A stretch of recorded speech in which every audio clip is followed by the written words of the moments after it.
Following the victory of the Almohad Caliph Abu Yusuf over Alfonso of Castile at Alarcos in 1195, the momentum of the Reconquista was unreservedly with the Islamic side.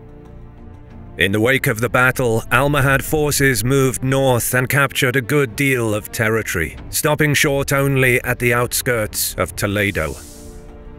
At the same time, Sancho of Navarre's delayed arrival on the field at Alarcos led to a violent feud between he and Alfonso that further damaged the Christian kingdom's capabilities.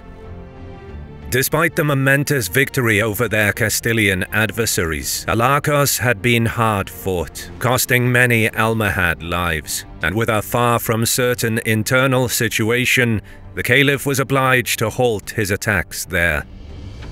Alfonso too had internal troubles. His own cousin, Pedro Fernandez de Castro, had fought with the Almohads at Alarcos, although he would subsequently act as an intermediary in negotiations between Alfonso and his namesake, Alfonso IX of Leon. These were not successful, as Alfonso IX led an incursion into Castile, using Saracen units for support. For this, he was summarily excommunicated, and the war ended shortly after when Alfonso IX married Alfonso of Castile's daughter, Berengaria. Despite the improved relations between Leon and Castile, the Pope still ruled the marriage invalid. Alfonso and Berengaria disputed the papal pronouncement, and they succeeded in legitimizing their 5 children. Meanwhile, in North Africa, Muhammad al-Nasir inherited the caliphate from his father Abu Yusuf in 1199, and he spent the next years dealing with the remnants of the Almoravid regime and the Abbasid-affiliated Banu Ghaniya under their leader Yahya ibn Ishaq, who were attempting to wrest Tunisia from Almohad suzerainty. Al-Nasir would eventually wrest Majorca from the Banu Ghaniya in 1203, and then secure Tunisia by 1207, before mainland Iberia resumed his attention. In Castile and its environs, the early years of the 13th century saw more solidification from Alfonso. Once matters were settled with Leon, he moved on to reclaim lands from Navarre, taking land in the Basque country, and even making a foray into Gascony, which he pronounced to be part of the dowry from his wife Eleanor of England, daughter of Henry II and Eleanor of Aquitaine, and sister of Richard the Lionheart and King John. This incursion was unsuccessful, and he returned to Iberia, where by 1209 he had made peace with Navarre, and that kingdom subsequently made a similar pact with Aragon. After reaffirming his treaty with Leon, the Christian kingdoms were in concord, and Alfonso was prepared to take back the lands lost to the Almohads in his coming campaigns. Pope Innocent was also in favor of a campaign against the Almohads, and he began lobbying for collective action that same year. A new crusade was on.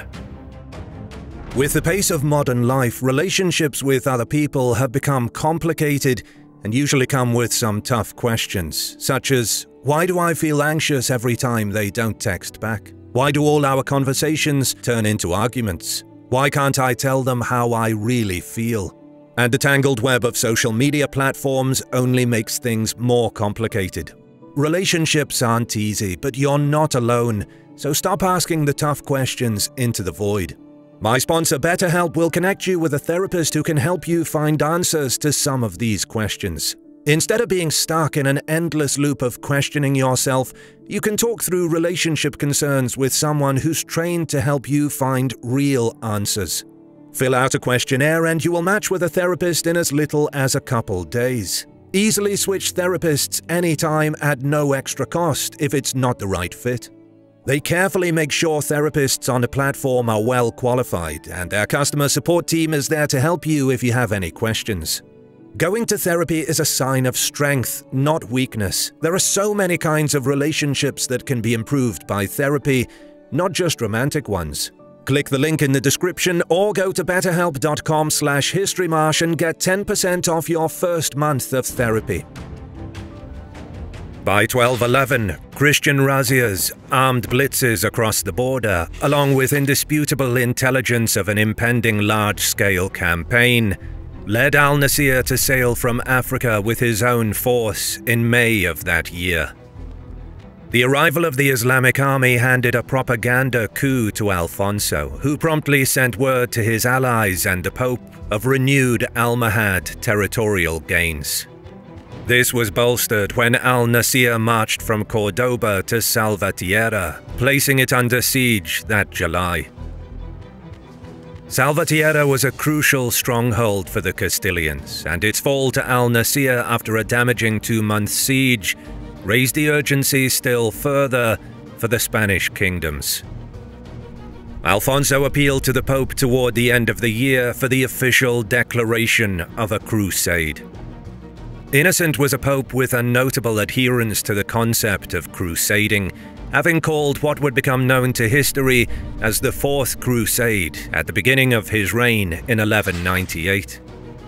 That Venetian-led expedition would of course result in the fall of Constantinople to Innocent's Crusaders in 1204, with calamitous results for Christendom.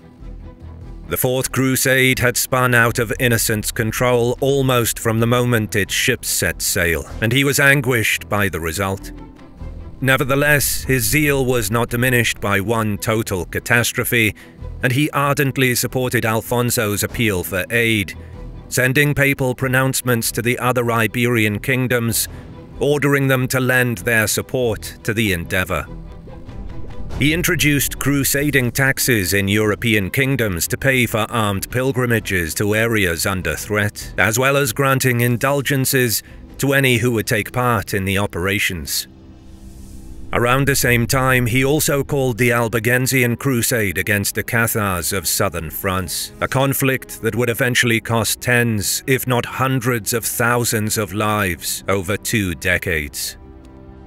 Innocent's cry for holy warriors in Iberia was a success, for the archbishops of Narbonne and Bordeaux travelled south to join their forces to Alfonso's, along with the Bishop of Nantes.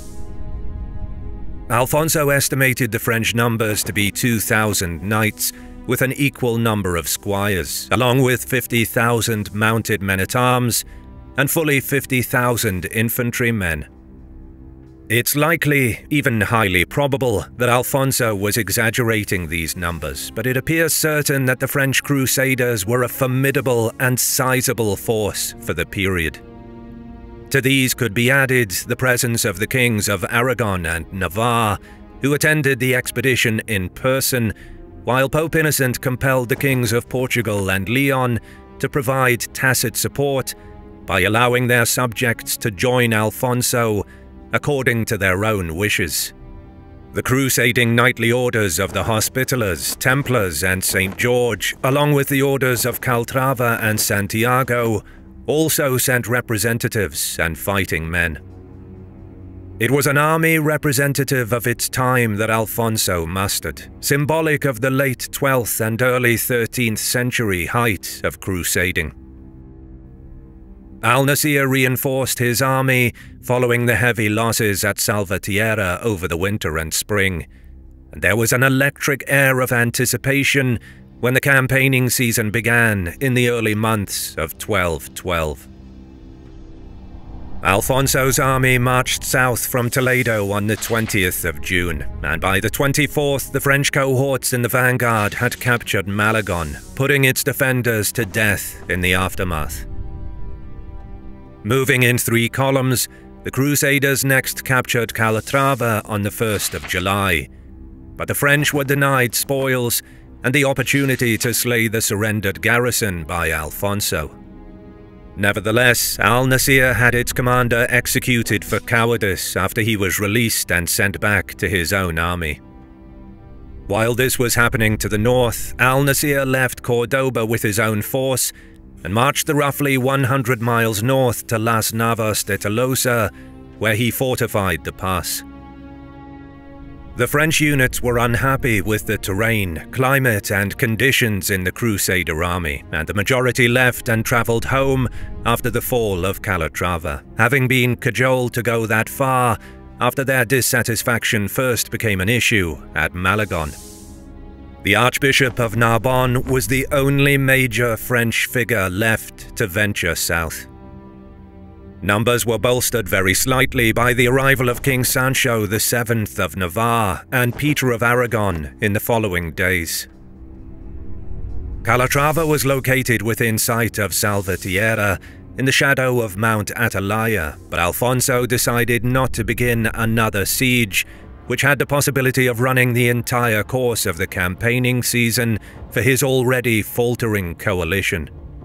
Instead, he pushed on, hoping to meet al-Nasir's army in the field for a decisive battle. From his own accounts, Alfonso at this point intended to die for the faith on the difficult terrain, rather than to seek an easier way or to back down from an affair which concerned the faith. This assertion was tested in full when the reports came to him that the Caliph had barred the pass after Alfonso's vanguard had taken control of the crest of the peak and Ferrat Castle. An Almohad counterattack was seen off by knights from Poitou and Vienne, and so al-Nasir's forces had moved down the mountain to focus on a defensible point. The pass was such that Alfonso estimated just 1,000 men could hold it against an opposing force of even infinite numbers. It was a baking Andalusian afternoon in July of the year 1212. Riding through clouds of grit and dust, scouts of Alfonso VIII, King of Castile, approached with disheartening news. The Almohad army of Muhammad al-Nasir has occupied the Losa Canyon and fortified the pass to the Mesa del Rey. The king looks at his fellow monarchs, Sancho VII of Navarre and Peter II of Aragon, and sees in their expressions the same disconsolate thoughts that now assail him. With their French allies already having abandoned the crusade and ridden north due to disaffection, heat and exhaustion, Alfonso can see that his own men and remaining allies are wilting under the torrid climate. That night, the three kings, the commanders of the Crusader knightly orders, clergy and magnates like Rodrigo Jimenez del Rada, Archbishop of Toledo, and Diego Lopez de Haro, Lord of Biscay, retire to Alfonso's camp tent and try to find a solution to the dilemma. The campaign began with all of the initiative and momentum on the Christian side, but now it seems that Muhammad al-Nasir has stolen the impetus of their campaign season. To undertake a frontal assault on such a defensible position would be tantamount to suicide, but at the same time the Christian army is running low on supplies, water, and morale. Yet Alfonso remains steadfast in his insistence that the campaign will continue until victory. He has paid for the entire expedition out of his own pocket, and he has weathered the criticism of allies for being too lenient to Jews and Muslims alike since its inception. Now, though, it seems that his enemy has flummoxed him, leaving Alfonso with the choice of death or a demeaning withdrawal. While the kings and their courtiers ruminate, darkness falls over the Sierra Moreno mountains. Alfonso glowers at his cup in silence, at the same time that a diminutive figure, clad in a light woolen cloak, slips through the Castilian sentry line and walks unhurriedly along the precincts of the camp, at first going unnoticed by the rank and file, as well as their officers, and only being challenged when he locates and attempts to enter the king's tent. Alfonso looks up at the noise and asks his attendants to investigate the disturbance. They return to tell him that there is a peasant, a man of indeterminate age but seemingly a Christian, who says he has a message he will share only with the king. Alfonso orders that the man be brought before him. The commoner appears rough, even to men who have been in the saddle for weeks riding in the wilds of southern Iberia, but Alfonso asks him to share his message. The sullen nobles and prelates watch from their assigned places, candlelight flickering shadows on their unshaven and scorched features. The man says that he is Martin Al-Haya, a shepherd and a native of these mountains, and he would like to help the Christian army of Castile. Alfonso politely refrains from joking that some mutton would be welcome, and instead encourages Al-Haya to continue. The shepherd has been watching the two armies from high on the hills, and though he has seen the Christians send scouting and foraging parties, he wonders why they are not investigating the other pass. There are no enemy soldiers there, he says. Alfonso sits forward, asking if the shepherd can show them this other pass. Martin Al-Haya replies that he will guide them to it immediately.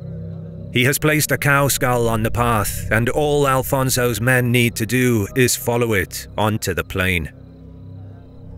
The next morning, Caliph Muhammad al-Nasir and his generals attend Friday morning prayer, where from the corner of his eye, the Almohad ruler can see agitated officers moving back and forth as he is leading the high command in their devotions.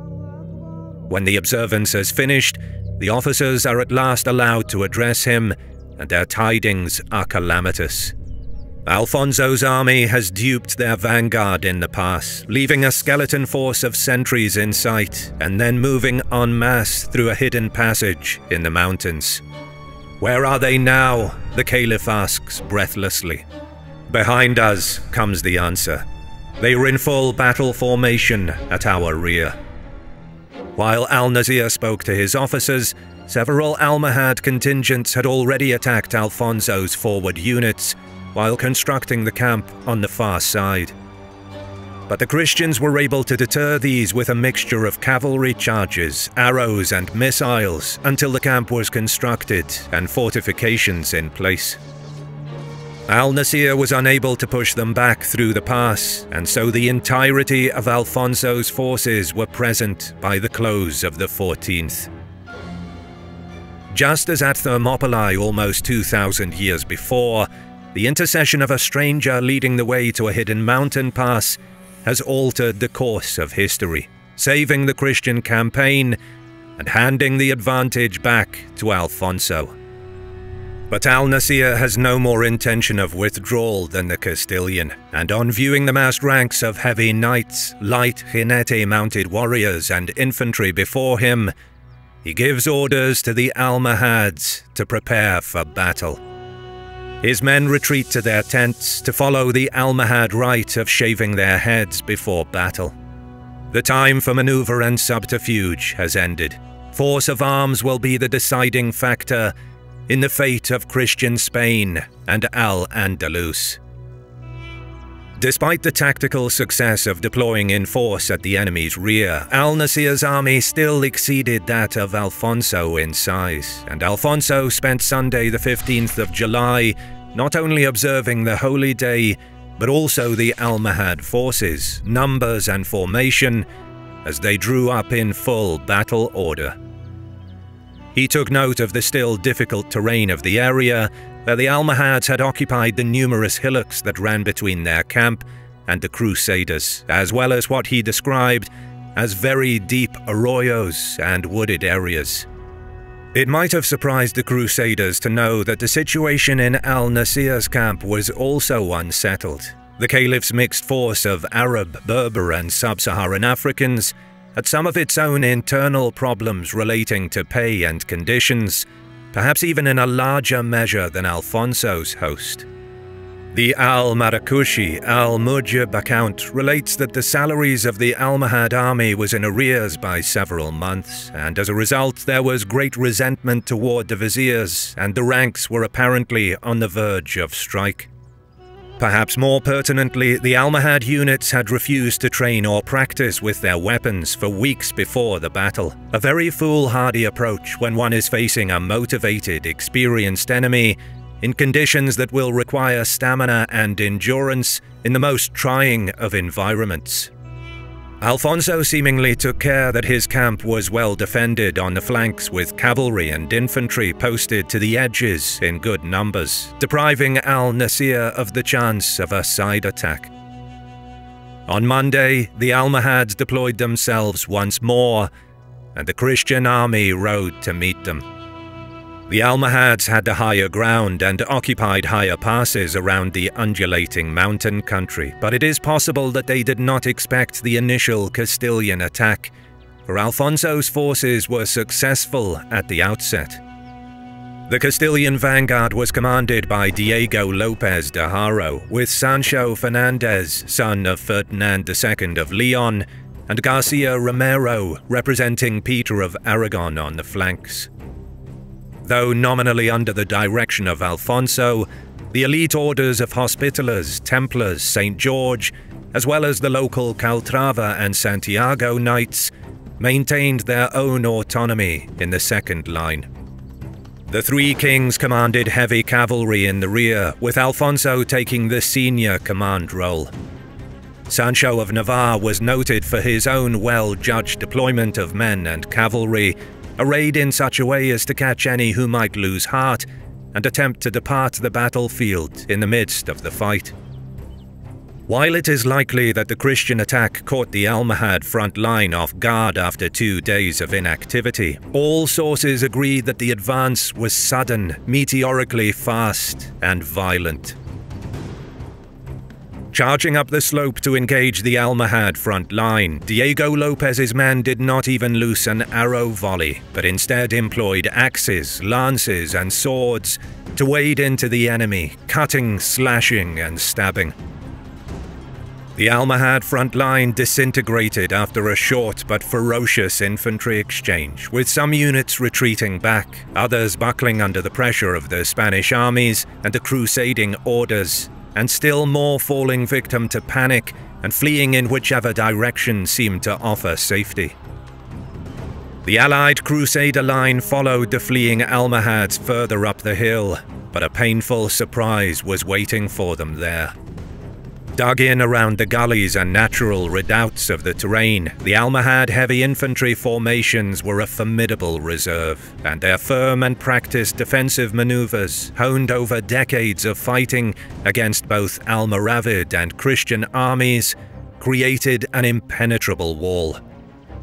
The front line of these Almohad squares consisted of spearmen with shorter lances and throwing javelins placed in the second line. The third line consisted of slingers, their sacks no doubt bulging with sharp rocks taken from the hard scrabble ground of the Sierra Moreno. Diego's advance units ran into these squares, out of breath from their pursuit and likely not in any strict order or formation. The long spears of the front line held the Crusaders in place while they swung desperately to break through, but lacked the range. At the same time, the Almohad back lines raked and peppered them with stabbing javelins and slashing rocks. A savage contest followed, both sides unwavering in their fervor to give no ground. Slowly, the Almohad line gained traction, using their elevated position and the range of their weapons in close quarters to wear down the Crusaders. Though Alfonso's force had archers, they were of no use with the two armies in such close proximity, while the much more numerous Almohad slingers could fire at will. After hard hand-to-hand fighting, the Crusaders' units begin to fall back, many of them pronouncing the cause to be lost. The front lines turned back into the second, and the situation took on the prospect of a panic. Even though the Almohad units were in a state of near rebellion against their commanders and had not conditioned themselves for battle, their defensive position, coupled with their ample supply of food and water, seemed to have been enough to make the difference. According to Berenguela, Queen of Leon and Alfonso's daughter, Alfonso at this point rode forward with his own battle company and steadied the Crusader front line. This action was effective enough to stabilize the situation and force a limited withdrawal of the Almohad advance units. Once Alfonso had returned to the rear, the Almohads launched a counterattack, and he came forward again, this time driving the Almohads back as far as al-Nasir's own position. Here, the Almohads once again made a stand and an attempt to run the Crusaders back down the hill. but the front lines held, and it became another melee. After rallying his men twice, Alfonso once again rode to the rear, according to his daughter's account, and perhaps sensing that the decisive moment for victory or defeat was imminent, he summoned all of the king's fighting bishops and magnates, along with their household forces, and led them on a third charge. On seeing the arrival of the king and the entire Crusader heavy cavalry, led by his bannermen displaying the royal coat of arms topped by the Virgin Mary and Infant Christ, the now fatigued Almohads believed that a second army had arrived on the field. The infantry under Diego Lopez was alternatively buoyed, and the Crusaders crashed through the Almohad squares, likely now lacking as many javelins and arrows as they had at the start of the fighting. Nevertheless, many of the Almohad commanders made a brave stand and fought on, vainly attempting to protect their caliph's position. This was said to have been guarded by a heavy chain and a picked band of African guardsmen. But Sancho, King of Navarre, made a bold dash, destroyed the chains, and scattered the guard. Al-Nasir himself fled the field, and this precipitated a general rout. It was at this moment, rather than in the violence of the fighting itself, that the back of the Almohad dynasty was broken. As the Caliph made his way back through the mountains, his men caught at the rear were the victims of an indescribable slaughter. The army of the King of Castile, hungry, thirst-driven, racked by weeks of fighting and hours of battle, now became the deliverers of wholesale annihilation. The fighting of the battle had cost thousands of lives, but defeat would cost the vanquished tens of thousands. Throughout the hills and depressions in between, along with the high passes on the stony slopes, the berserk panic of the Almohads grew in direct proportion to the blood-filled frenzy of the Crusaders. Those still brave and capable enough to make a stand fell in a manner befitting their resiliency. Those who attempted to save themselves were hunted like animals. In Alfonso's report to Pope Innocent in the wake of the battle, he mentions that some prisoners were taken, but it is likely that these were only the most valuable and high-ranking. His own figure of 100,000 Almohad dead is almost certainly a gross exaggeration, but modern estimates put al-Nasir's forces going into the battle at perhaps 40,000 with 20,000 losses, a crushing 50% casualty rate that no army under pressure on multiple fronts across 2 continents could afford.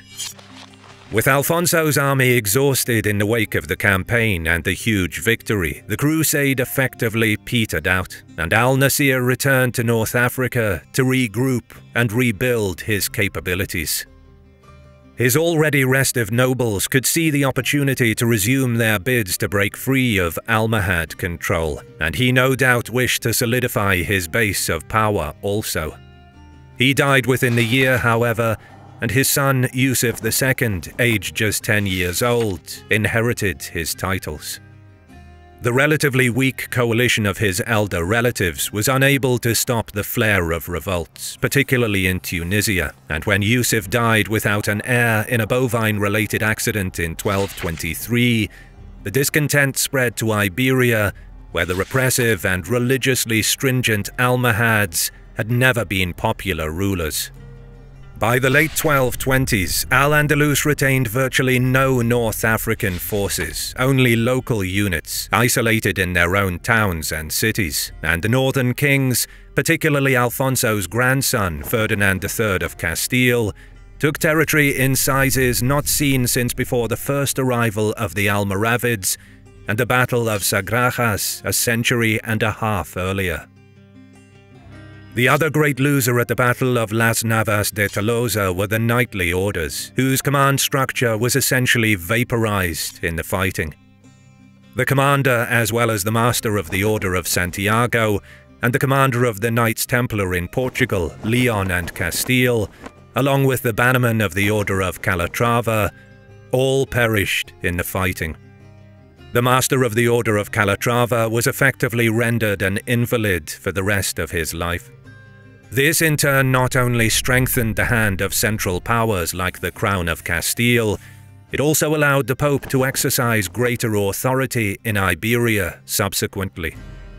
Though it would be almost 3 centuries before the last emirate fell on the peninsula, the Battle of Las Navas de Tolosa made it very clear within a short period of time to contemporaries that the Reconquista was now not just an idealized dream, but an inevitability.